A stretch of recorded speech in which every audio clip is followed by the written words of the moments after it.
my school wasn't like necessarily bad. Like it was kind of a mix of, like nice people and mean people. But I think for any like small, skinny, feminine acting and looking gay boy, it's just a really scary place.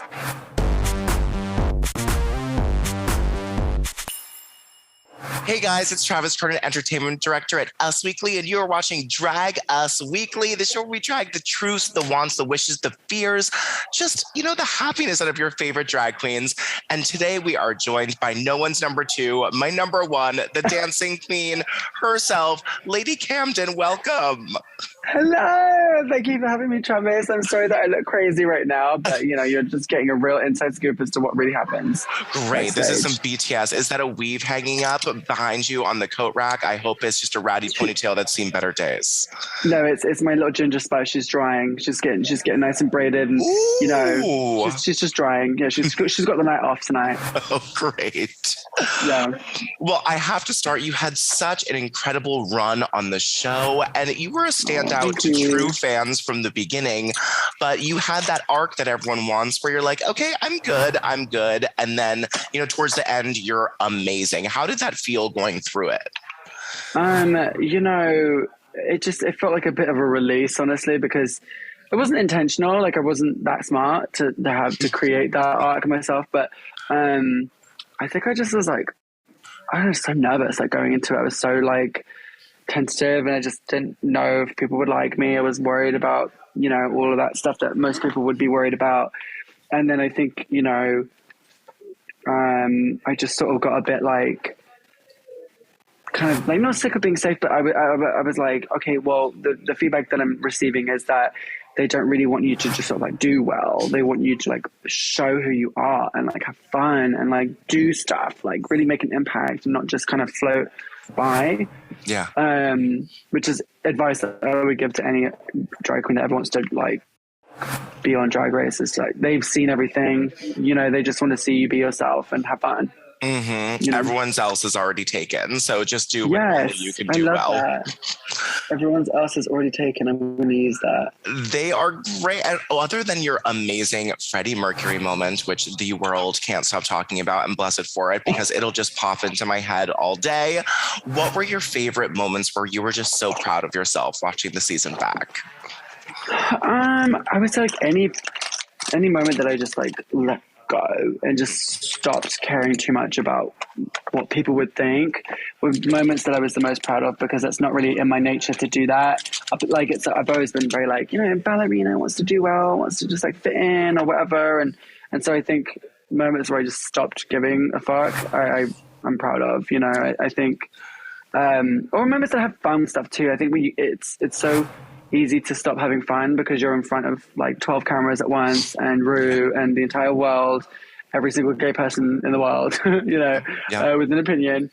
So I think it's times where I got to just like have fun, let go, I was proud of, because I think it's really easy to stop having fun when you're under that much pressure, Absolutely. To lose yourself in the moment would be absolutely human. Have any of your former dance instructors, ballet instructors, have you reached out to them and, said thank you for, just giving you this really transferable skill that made you such an amazing front runner and competitor this season? I probably should have reached out to my ballet teachers. I haven't, but I will say it's funny that you mentioned that, because literally this morning I got a message from Jenny, I forget her last name, one of my teachers at like my high school. She was like an art teacher, and that was when I was in like 7th grade in the UK, which I forget if that's like 8th grade in the States, year 8, or 6th grade, year 8. Okay. And my school wasn't like necessarily bad. Like it was kind of a mix of, like nice people and mean people. But I think for any like small, skinny, feminine acting and looking gay boy, it's just a really scary place. And I was really scared walking around the hallways because I felt I got heckled a lot by idiots for no reason other than they just wanted attention or wanted like a clapback or something. Yeah. And she was like the one teacher that I would go to her class after school when because my parents would work until 6. So I would didn't want to be like out on the playground, so I would go into her classroom. She would let me just like do homework or just like draw, or I was into art at the time, so I would do a lot of drawing and sketches, and it's just like a little safe space. And she reached out to me, she was like congratulating me about Drag Race, and I was like, no, I need to thank you for being a teacher that let this little gay boy just like hang out in your room and feel, it was like the safest place that I felt in the whole school. Yeah. And I was like, I don't think you realize what you did for me. I don't think you realize how petrified I was walking around school. And I know there's kids out there that have the same thing, and I know that there's teachers that provide that same space for kids. And I don't think that the teachers really understand like how it feels to have an area where I can just like say what I want and just like be feminine and be gay as fuck and not feel like I have to monitor myself. Yeah. So that was a teacher that was like, she needs to be thanked 100%, you know? We all need that. Our teacher who just sees our gayness and lets us be ourselves. That is. Yes, exactly. It's very, very true. We all need to be protected like that. And this season was just a wild ride. No one went home forever. There was just all of this crazy stuff going on. You know, living in it, did you feel that, you know, obviously quantifiably it's very different, but you guys also seemed so close because of it. You know, tell me a little bit about how those emotional relationships formed, who you became the closest with, and what sort of emotional things you really remember about the season. Well, I think that when you go through something as traumatic as our season, I think that's only natural that you would get close with other people. It's like going through a war together. I also think that like it being as long as it was, again, bonded us more. We had more time together. And then because it got long and because people were all like turning it out, everyone was like exhausted because everyone was trying really hard and like bringing it.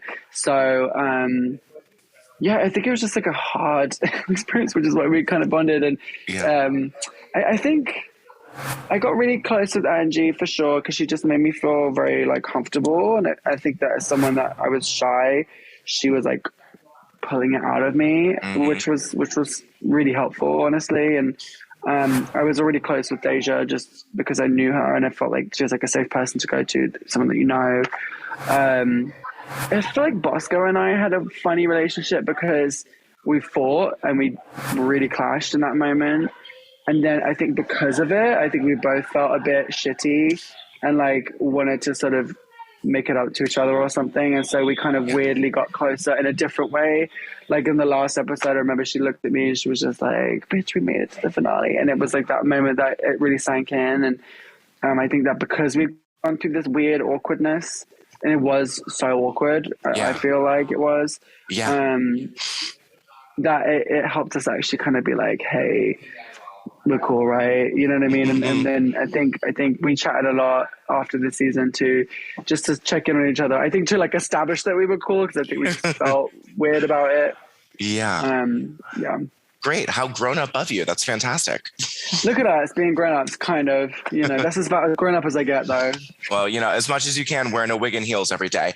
And my last question is, you know, what is next for Lady Camden? Where can we see her? And how has your drag changed? Well, I'm going to be the next, I say through the rest of the calendar year, I'm pretty much going to be touring with Work the World. We're doing the European tour right now, which is super exciting. And then like a month of being back home doing brides and stuff like that. And I'm going to go to England for a bit. And then we do Work the World North America. And then the top 5 and we all go to UK and then Australia. So a lot of just touring and performing for the rest of this year. I don't know. I really want to try and make something happen with Angie. Like we've talked a lot about doing a podcast together, which I think would just be really fun, like a fun thing to do on the side. I would love to just try to get more on stage, you know. So beyond like the touring, there's no plans really to do anything crazy, but I hope that things will, you know, present themselves. We'll see. I'm sure they will. The tour sounds like enough. Well, Lady Camden, just me and my fiance just can't say enough great things about you. You're so talented and lovely. Thank you. I hope you have a great rest of your day, and thank you so much. Thanks, Travis.